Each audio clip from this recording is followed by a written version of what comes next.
Good afternoon. It's Monday, the 16th of July, 2018, just after 1 o'clock. Welcome to UK Column News. I'm your host, Mike Robinson.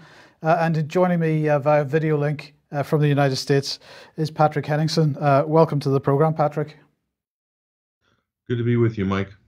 Okay, good stuff. Now, I'm just going to get straight on then with Trump, who has arrived in Helsinki last night, but he was meeting the Finnish president this morning, having a fine old time. However, it seems that President Putin decided that maybe a little bit of a delay would be in order, so he arrived late, and as a result, they met about an hour late. The original idea was that they would be both sitting down for an hour-long one-to-one meeting with just their interpreters alongside, and then a working lunch with broader staff taking part in that one. And then a press conference to be held later on.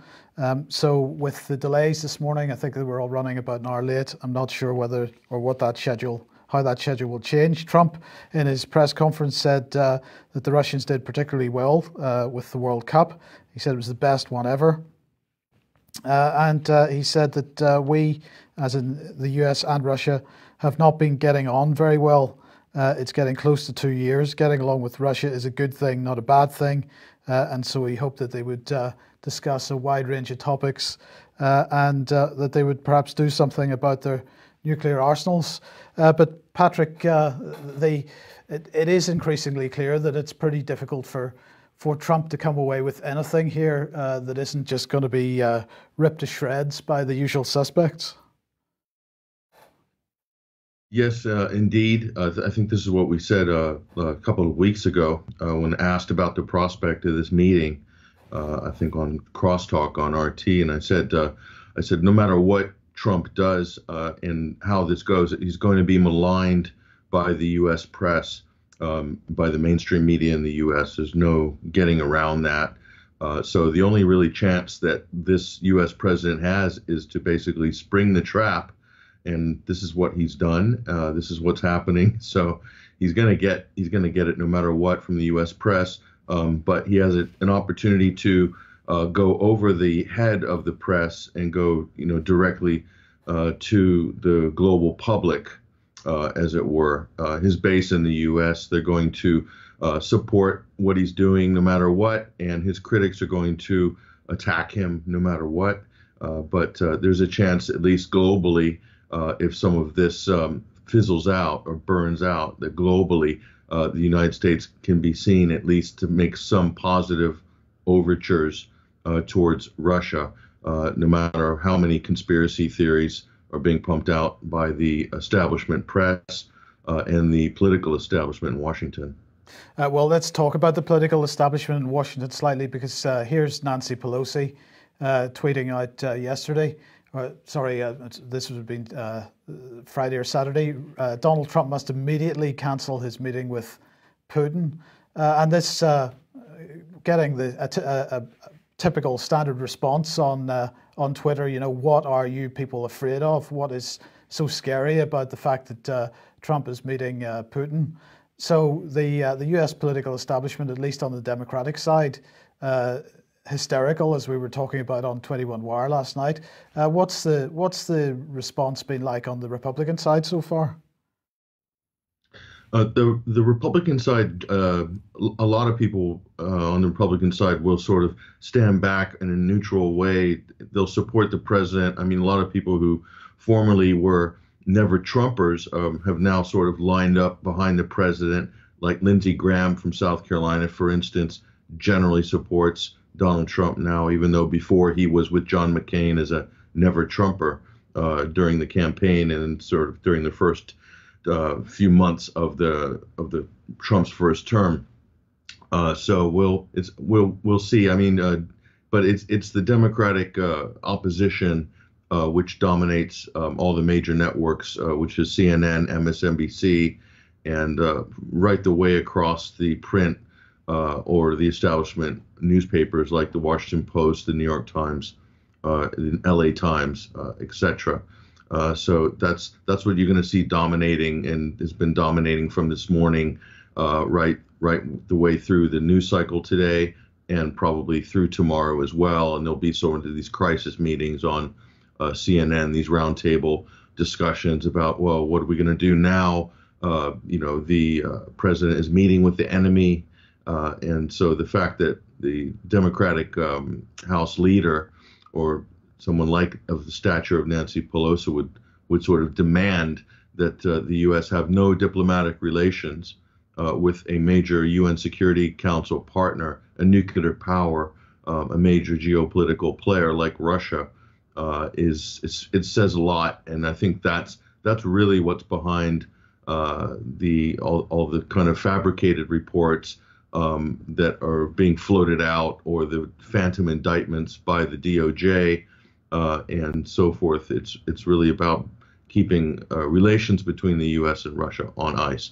And you wouldn't even have seen this, Mike, during the Cold War. This level of hysteria and irrational sort of behavior and just complete lunacy by the political establishment. I mean, it's incredible. I mean, even though we're used to seeing it over the last 2 years, it's still incredible to watch. Yeah. In the meantime, what has Putin's spokesman, Dmitry Peskov, been saying? He's been speaking to Russia today. Yeah, this is a really interesting interview. So in the run-up to this face-to-face meeting between Putin and Trump, Peskov really kind of shows what I would call Russian realism there. And so what he's saying is that we're under no delusions as to how this is going to be received by the U.S. establishment, by the British press, and some of the anti-Russian elements in the West. We know that Trump is under a lot of pressure to conform to an anti-Russian narrative, to sort of adopt a more hysterical, irrational approach towards international relations with Russia. So they're fully aware of that. They know that Trump is molded, is shaped by political forces in this way, and so that he's going to, retain some of this position for his own national interests. Because let's face it, even though being on war footing or having really poor relations with Russia isn't really in the U.S. national interest, it is part of the political reality of the United States today. You can't get around this. Russia's totally aware of this. They've already priced this into their interactions with the United States. So that shows you there's a different level of maturity there. And you juxtapose these comments with some of the crazy things that are going through MSNBC and CNN and some of the other networks right now. It's quite a stark contrast. So if anybody wants to find that, it's Putin puts Russia's interests first and respects Trump's reciprocal beliefs on RT. But RT followed up with more comments from Peskov in this one. Nord Stream 2 is an international project, and any threat against it is a concern. So what was Peskov saying? He said, let's not forget that Nord Stream 2 is an international project, not simply a Russian one or a Russian-German one. This joint project has several participants, big companies from various nations. Certainly threatening those shareholders or threatening Russia and Germany with sanctions in response to the progress of the project is very concerning. He said, that our ties are currently in a deplorable state, and that Russia wasn't the one to initiate such a collapse of the whole system of our relations. Clearly Trump's comments at the NATO conference last week, heading home with the Russians, but they're certainly, they may be making comments like this, but they're pragmatic about it as well. Sure. This is a really important point, actually. The Nord Stream 2 project, this is kind of central to this whole discussion. So you're talking about a major energy project, joint venture with multiple parties, multiple countries, corporations involved. The two biggest partners in this project, you could say, are Germany and Russia. So German companies are partnering with Gazprom, the major Russian gas provider, to build a pipeline. So essentially, what this is a bypass of the Ukrainian pipeline along the northern route to supply Europe directly with gas. And so this is totally upsetting the United States, obviously, because the U.S. engineered and sponsored a coup in Kiev in 2014. And this has also disrupted or played a little bit of supply game as the Ukraine was the middleman really between Russia and Europe in terms of delivering Russian gas. And at that time, the Ukraine owed back payments, significant back payments in the billions of dollars to Russia in terms of its gas bill.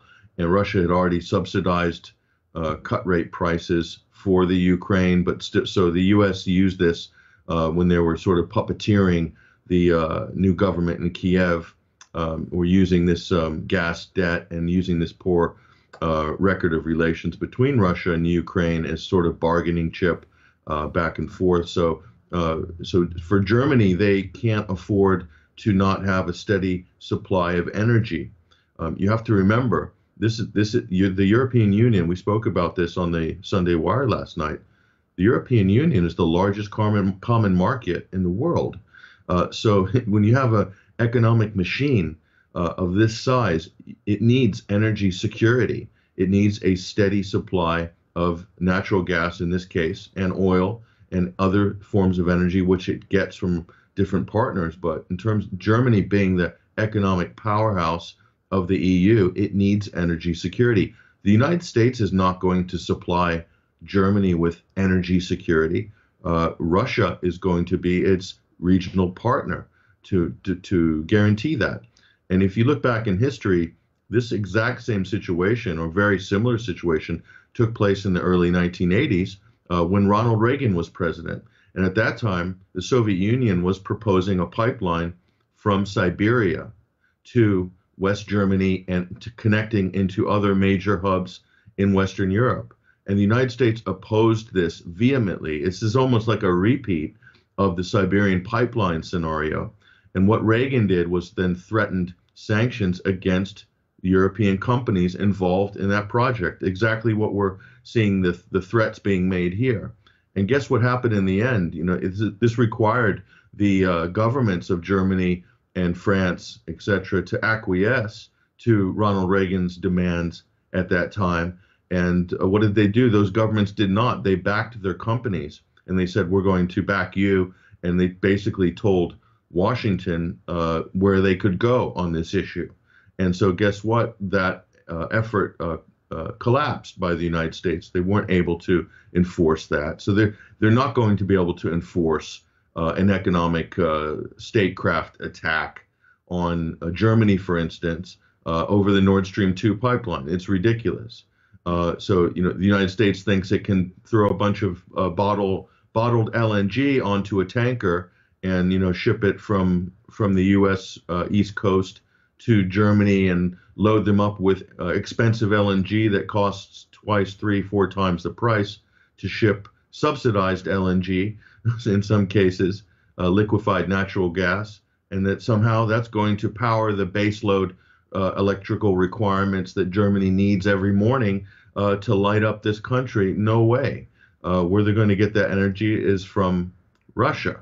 And as you pointed out as well yesterday, Germany has powered down a number of its nuclear power plants in recent years.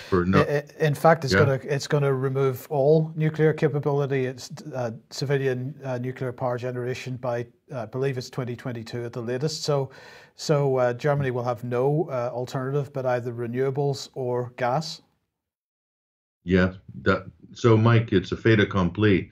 And so I don't know what Donald Trump or anyone in the U.S. is going to benefit from kicking up a fuss about the Nord Stream 2 pipeline project.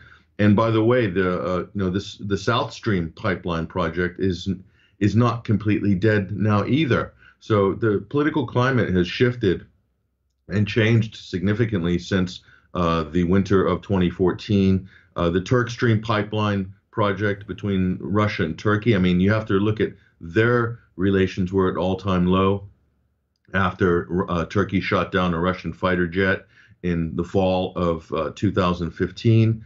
And since then, Russia has rebuilt its relations with Turkey.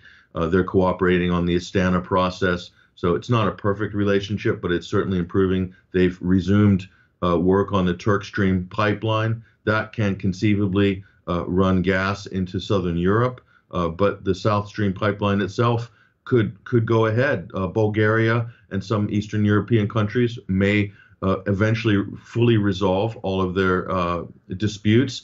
What the European Union had in terms of blockage on the South Stream pipeline issue, those eventually will be overcome. So this project, if depending on who you're talking to, it's still alive as well. So that's energy security for the EU, and there's nothing the U.S. can do about it. It's just a fact of life. Okay, well, we were talking a few minutes ago about what is going on in the US, or what the type of responses from the political establishment to try to undermine this Trump-Putin summit today. In the UK, of course, we have had Novichok 2, the sequel, over the last couple of weeks. Well, this has now got to a point because on Friday evening, the Metropolitan Police released a press release saying that they discovered the source of the Novichok in the latest Novichok poisoning situation in Amesbury, and they produced a press release on that. Today, the UK government has announced that it has invited the OPCW to travel to the UK early next week to quotes, independently confirm the identity of the nerve agent, which has resulted in the death of one British national in Amesbury and has left another in a serious condition in hospital. Peter Wilson, UK representative of the Organisation for the Prohibition of Chemical Weapons, has written to the organisation's Director General, inviting him to assist in accordance with Article 38E of the Chemical Weapons Convention. So that is now a formal request, Patrick. But of course, this issue is being used to demonize Russia, and you've got to wonder, bearing in mind everything you've just said about energy security and the requirement, particularly for Germany, to be receiving energy from Russia, how this narrative, which Britain is trying to pursue very strongly, that Russia is the enemy and that effectively we are at risk of ending up in a war with Russia, how that fits with the reality of Germany's position here. Yeah, the OPCW issue, as we both know, and as everybody kind of who's following this story knows, the timing of this second Novichok narrative, which has been pushed out, well timed with the semifinals of the Russian World Cup, but also timed with the announcement that the OPCW would be given powers to assign blame. So in other words, judge, jury, and executioner, this group of chemical weapons NGO based out of The Hague in the Netherlands, can all of a sudden have judiciary power and in terms of deciding who's to blame for a supposed chemical weapons attack. So this is all kind of coming to a kind of perfect storm right now. And I think it has more, it's not just to do with the energy security issue, which I don't think that's an immovable object in my opinion, but maybe more so, Mike, to do with two things. One is NATO and the sort of the general defense effort in terms of defense spending. That's one aspect, I think, that's certainly driving the motivation to sort of ramp up the Russian threat narrative from the UK. Certainly all the players in the defense industry like this tension, which is being ramped up. This is definitely good for all of these powerful corporations. But more than that, I think it's intrinsically connected, Mike, with Syria because of what's happening there in terms of getting a leverage or traction on the issue of sort of continuing to isolate Russia and its allies in the Middle East, and those include Syria and, of course, Iran as well. So this is still a major issue. It looks like the United States is completely losing traction on so many fronts in Syria, as are the UK, its partner.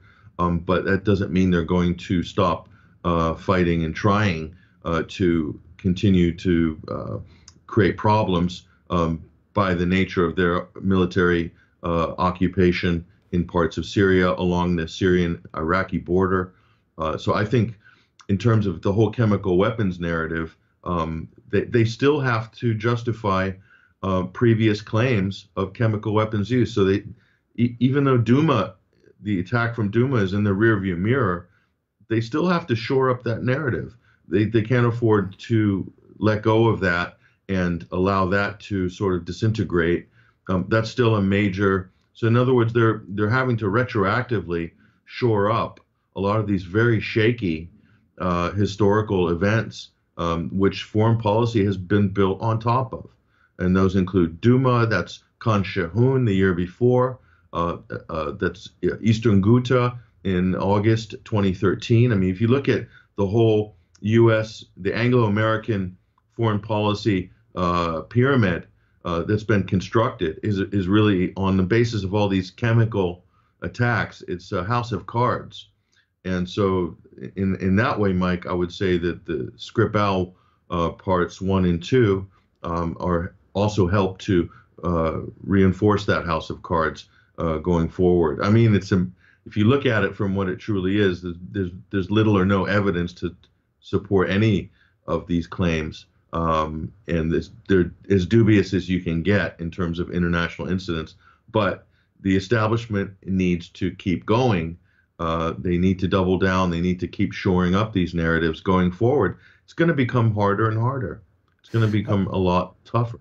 Well, indeed, and I believe that on Thursday night or Friday, Jeremy Hunt was on Fox News in the US, where he again reiterated the claim that the Russians had killed. This is the language they used, that the Russians had killed a British citizen on British soil.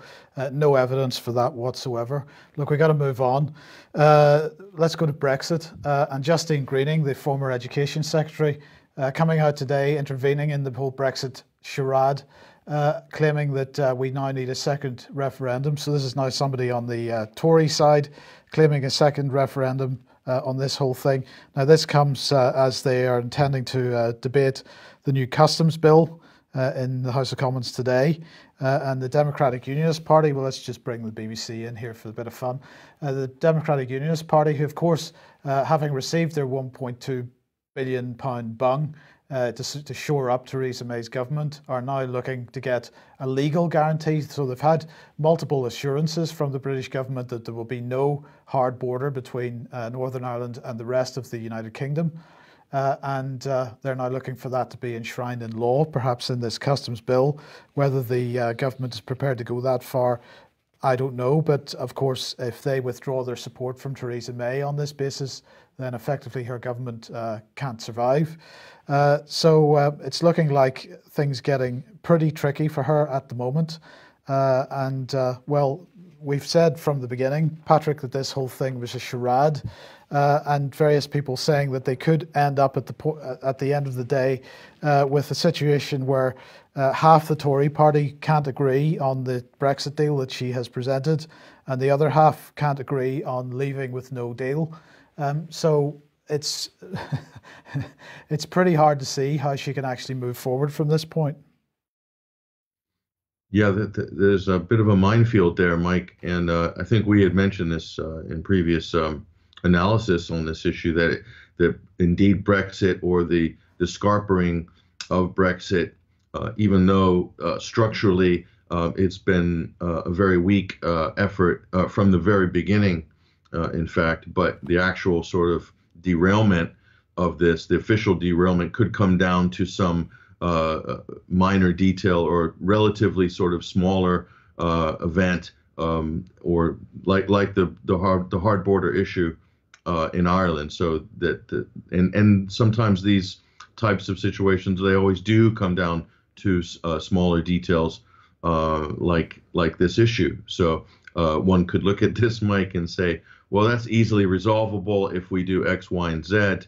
It's certainly something that can be overcome. It's not an issue that both countries don't have any experience with over the years, don't have any knowledge of.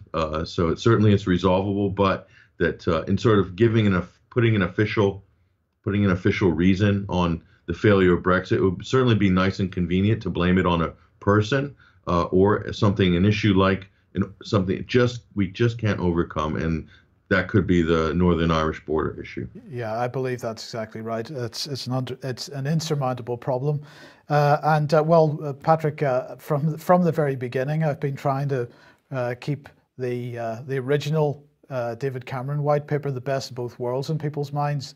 I keep mentioning it because it's a key document if you want to understand the timeline of what's happened in the last 2 years.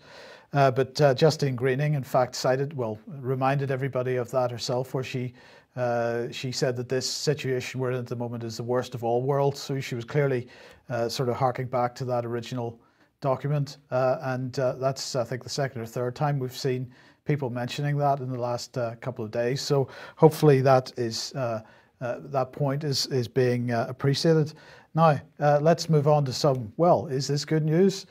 Because the British government has announced a new spaceport, apparently, for the United Kingdom. One giant leap, they say, vertical launch spaceport to bring UK into new space age.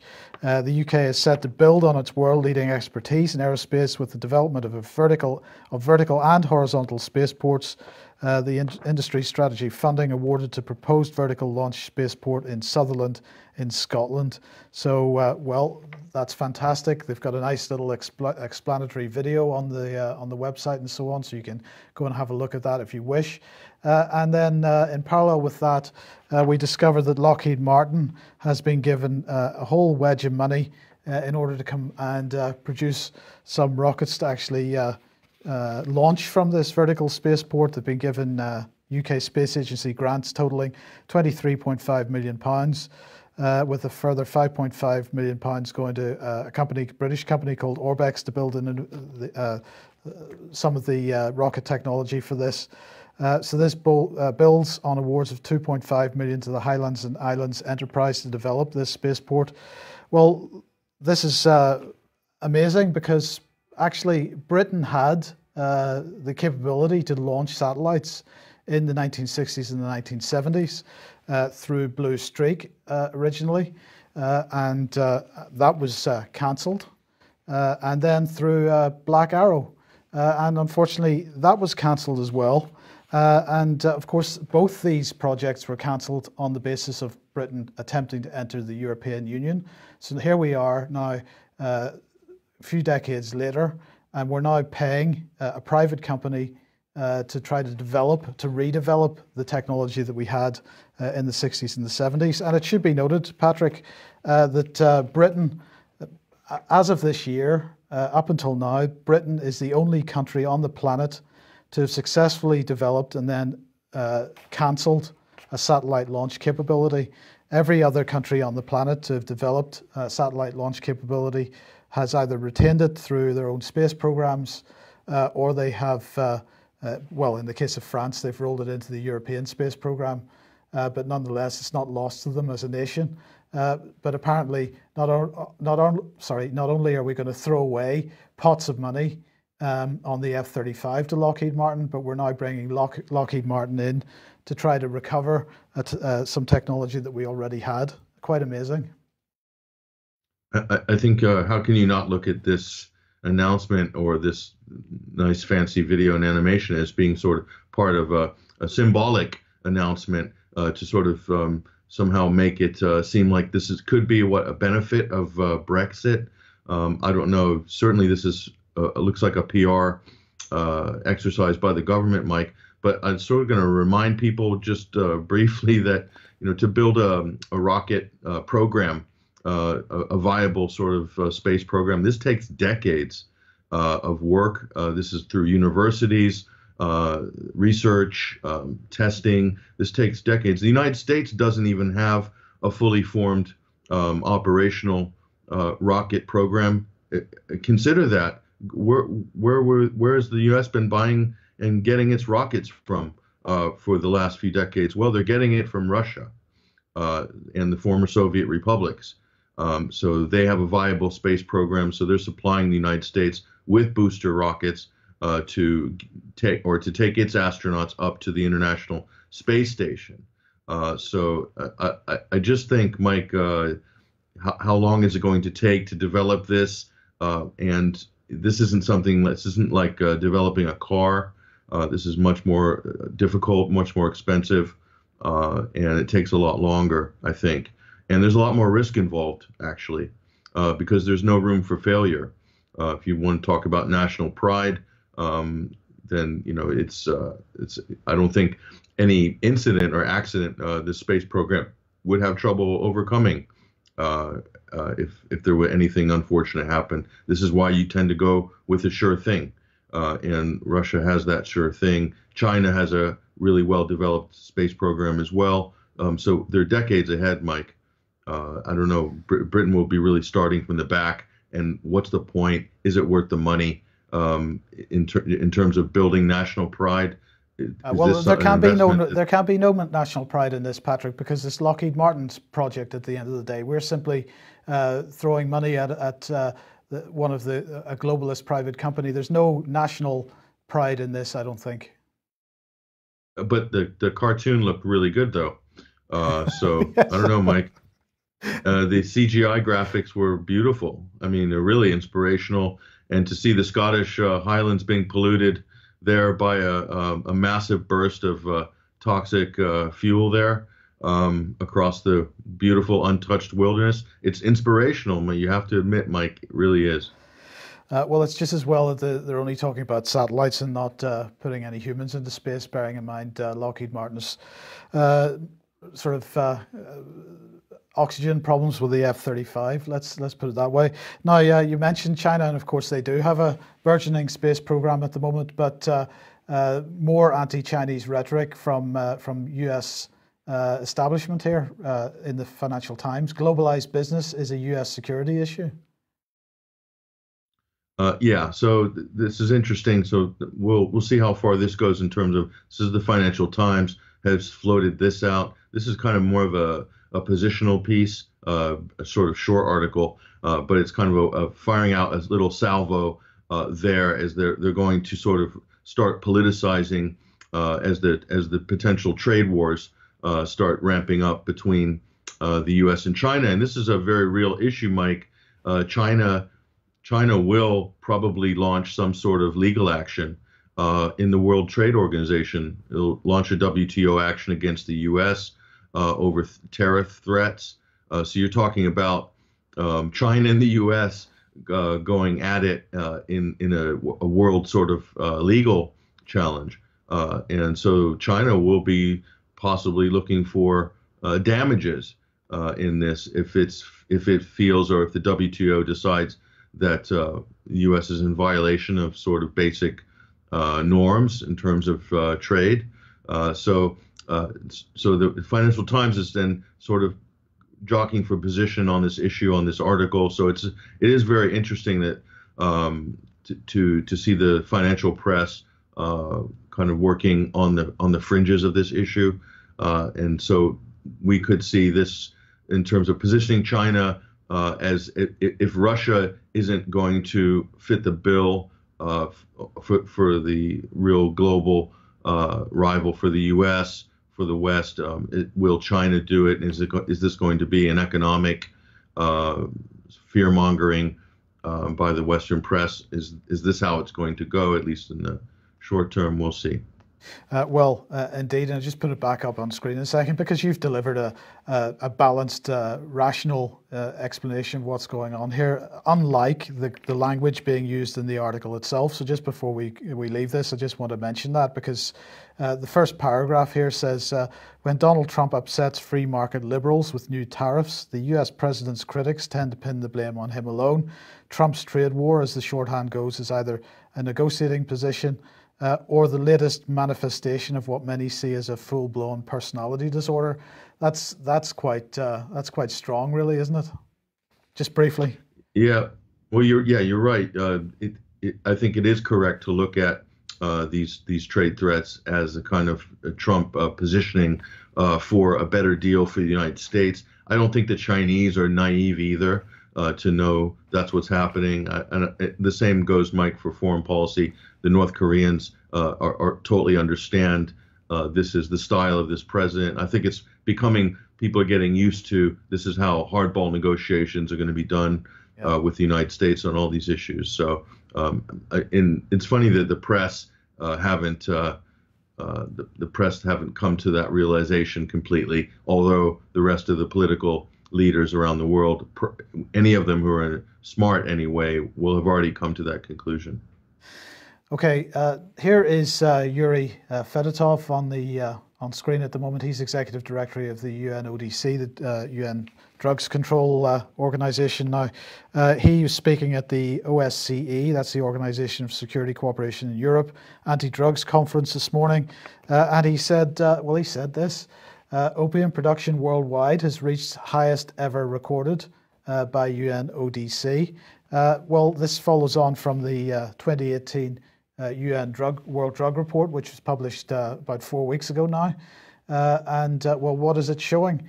If we look at the opium details, the opium poppy cultivation and production of opium 2006 to 2017, we can see that he's absolutely right. We've got the highest level ever recorded on the right-hand side there. And where is the production coming from?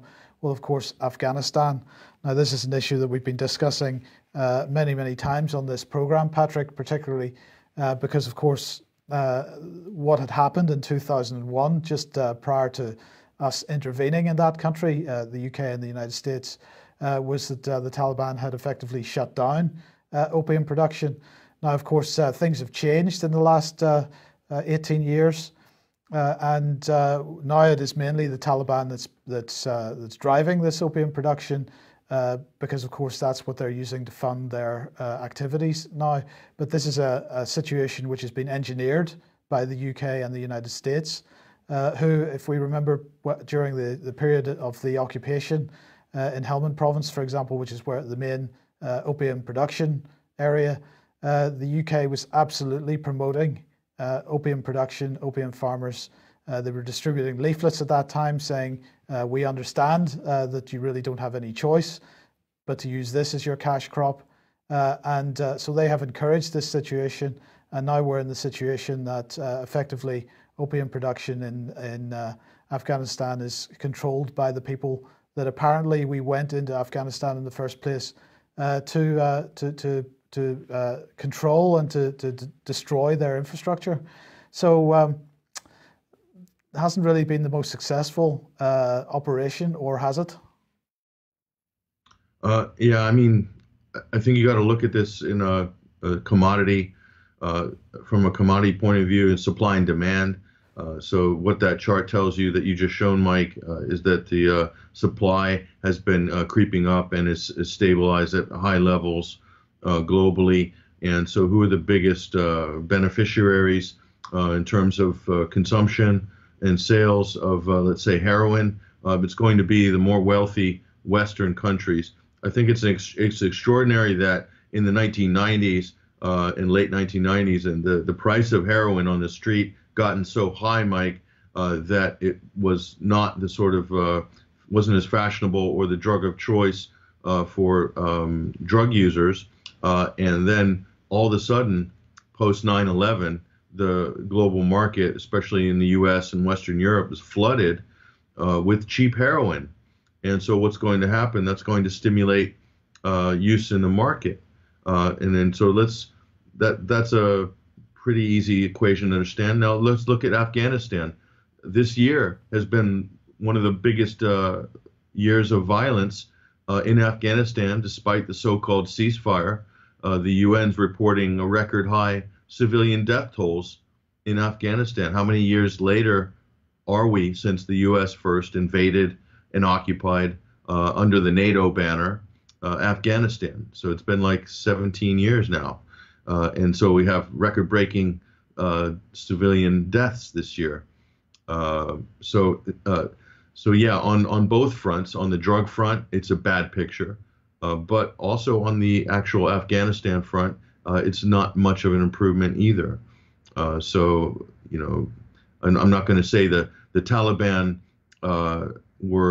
they did allow opium production for a number of years, but they did clamp down on it in 2000, 1999 and 2000. And all of a sudden, during the occupation, a lot of that had stopped. So it's there's definitely a correlation there. There are exposés about actual military involvement, and then you have blue on green violence as well in Afghanistan, and you have it's definitely an issue that it should deserve a lot more attention in terms of law enforcement. What are military's roles in guaranteeing the supply of opium from Afghanistan? Is anyone involved in the transportation of not just opium, Mike, but Afghanistan was one of the biggest suppliers of cannabis to the market and to the illegal market as well. Number one supplier for a number of years. I don't know if they're still number one, but they were number one for a while. So on all fronts, all drug production in Afghanistan is skyrocketed after the U.S. Occupation. Yes, okay, good. Thank you, Patrick. Now let's move on to Syria. And Vanessa Bailey pushing this out today. First batch of terrorists evacuated along with their families from Daraa to northern Syria. White helmets very likely included. So there are the buses there. But Patrick, this article in CNN is pretty, well, what is the word I could use? The headline is US and allies are discussing evacuating rescue group from Syria. So this is the White Helmets who you and Vanessa and us to a certain degree have been really trying to make the point that this group is directly linked to terrorists in Syria. And now we're talking, according to CNN here, now we're talking about actually bringing these people into the UK and into the United States. That's a pretty concerning development. Yeah, I don't think they have much choice, Mike, but to sort of create this kind of fluffy story about evacuating these rescuers and heroes from the evil clutches of Bashar al-Assad in Syria. And so CNN's claiming that there's 1,000 volunteers and their family members who need to be evacuated and airlifted to safety in the U.S., in the U.K., in France, in Canada. And it's quite extraordinary. Like there are really 1,000 white helmets saving lives left in Syria running around. So all they've done is make videos that have supplied people like CNN with all of their headline news on Syria for the last since late 2013. That's what the White Helmets have been doing. So I think they have no choice but to do this as well, because you have to remember, if any of these White Helmets ever talk to the press with a different story than the sort of official White Helmets narrative, then if you have any whistleblowers, then this thing's going to disintegrate pretty rapidly in terms of a narrative. What's left of it anyway in the mainstream that's sellable, that's going to be a huge problem. So the best way, I guess, is to bribe them with U.S. citizenship or Western European citizenship, and that's going to sort of help solve the problem, set them up with all the perks of living in the advanced, wonderful Western civilization. So it's pretty amazing how it is being sold right now. And also, I'm surprised there wasn't more White Helmets videos released in Daraa. But right now the Syrian army is very close to liberating that entire area and eventually the entire southern front. So so it's interesting the story's coming out now and they're sort of pumping it up like this. Okay, well, we'll just point people at 21st Century Wire to Vanessa's latest article, Syria, the White Helmet Exodus Managed by Regime Change Coalition. I recommend people go and read that for more on this. But Patrick, in Syria, for the first time, Russian jets have bombed jihadists in Quneitra province, close to Israeli deployment. Well, that was on the 15th, and immediately followed up apparently by Israel bombing Syria again. So these two events linked. You could say yes, they are linked. It is interesting to see Russia's active on the southern front in this way. But yeah, I think the overall picture, Mike, is you're seeing a rapid. It's coming to a rapid close, which is the sort of the terrorist occupation of large swaths of territory in this part of Syria. If this area is eventually cleaned up, which it looks like it's going to, that's going to mean two things. One, it's going to escalate the issue in the U.S. This kind of fake narrative that Iran is occupying Syria, and this is posing a threat to Israel. This will then be ramped up again. The Iranian threat, as soon as these southern areas are liberated of terrorists, then Israel has has a lot less leverage in sort of meddling in southern Syria, as do the U.S. and its allies. And so Jordan will also want to back off a little bit on this issue. They've been hosting terrorist training camps for years, much like Turkey has, providing safe haven for terrorists, and as Israel has as well. That's on record, even in the Israeli press. So I think that's what you're going to see there. But yeah, a lot of people are surprised to see Russia active militarily from an airstrike point of view in the southern region right now. But that means that only two areas are going to be really left, major areas left to liberate. One of them is going to be Idlib in the northern part of Syria, northwest or west of Aleppo. And the other area is still the U.S. occupation of northeastern Syria, and this bit in the northeastern area above the Euphrates. So these will be the two remaining areas, the two remaining flashpoints. Are those going to become hard situations, protracted situations? That'll be really interesting to see how that develops. But this is huge development in the southern front over the last month. Okay, look, we're pretty much out of time here, Patrick, but just before we move on to the last article here, what do you think, just very, very briefly, what do you think the chances are that Trump might do some kind of deal with regard to the occupation in northeast Syria when he meets Putin today? I would be surprised if any major announcements come out of this meeting with Vladimir Putin, Mike. So I'm not expecting anything. However, if the president was going to surprise the world, certainly that might be something really, really interesting to happen. I think it would be definitely welcomed by a lot of people, even in the United States, Mike. But I'm not holding my breath. I'd love to be wrong on that. Yeah, indeed. Okay, we've got just a minute left. Patrick, I just wanted to get this one in because Robert Inlakesh was speaking on the Sunday Wire last night about the latest events in Gaza and the West Bank. So you've got an article from him just published. Why is Gaza on the verge of war with Israel? Well, it was quite an interesting segment on the program last night. Yes, it was absolutely. So Robert Inlakesh, a great advocate for Palestine. He's also an independent journalist as well. So I think people check this article out, check out the situation. Definitely tensions are brewing hotter than ever right now in Gaza.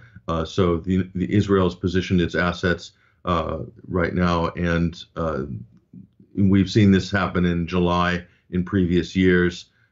This is the sort of the summer attack wave from the IDF against the Palestinians, supposedly to cull Hamas. In this case, that will be the excuse again. So this time it's explosive kites, Mike. This is the major threat to the Israelis. Before it was tunnels, it was terrorist tunnels. So I think with all of these major incursions and campaigns of violence by the Israeli government against the native Palestinian population, there's always some sort of excuse, and that's put out in the media. And this is the next big threat, whether it's or these glorified giant bottle rockets, or it's explosive kites or terrorist tunnels. There's always something. So I'm not sure what will be the final, or some kidnapping of Israelis, or that didn't happen, some excuse. So they'll need some sort of a catalyst or some event to sort of trigger this if Israel wants to to go all out and make major incursions, even on the ground in Gaza. I mean, but you can't be right, Patrick, because on the BBC Radio 4 Today program this morning, they said that Israel as a nation has a right to defend itself from explosive kites, and that for example, an appropriate opposition to an explosive kite is an F-35. That's quite reasonable, isn't it? It's equity of arms there. But they were saying quite clearly that Israel was giving the Palestinians every opportunity to avoid having their children shot by firing warning shots, for example. So Israel behaving absolutely, within the limits of international law, according to the BBC, anyway. Yeah, well, the BBC is not behaving within the limits of Ofcom. If that's the sort of narrative they're putting out, it's not a balanced situation. These aren't two equal sides, as Robert very intelligently laid out that case yesterday on the Sunday Wire, Mike. So if the BBC is spinning it in that way to make it seem like there's some equivocal behavior between the Israel who's occupying illegally the parts of Palestine, according to multiple UN resolutions and international agreements, and somehow framing this as these are two sides that are equally responsible for the situation. That itself is just pure propaganda. Yeah. And that's kind of shameful that the BBC is engaged in that level of spin and propaganda. It should be shocking to everybody. Absolutely. Okay, well, look, we've got to leave it there. We're a bit over time. Thank you very much for joining me today, Patrick. Been a pleasure as always. You're back in the UK this week, is that right? Yeah, well, hopefully I'll see you next week, Mike. Yeah, fantastic. Okay. Thank you very much for joining us today. We will be back at the same time tomorrow. If you like what we're doing, please consider taking out a subscription or making a donation, because we can only do this with your help. Thank you very much, and we will be back at the same time tomorrow. See you then. Bye-bye.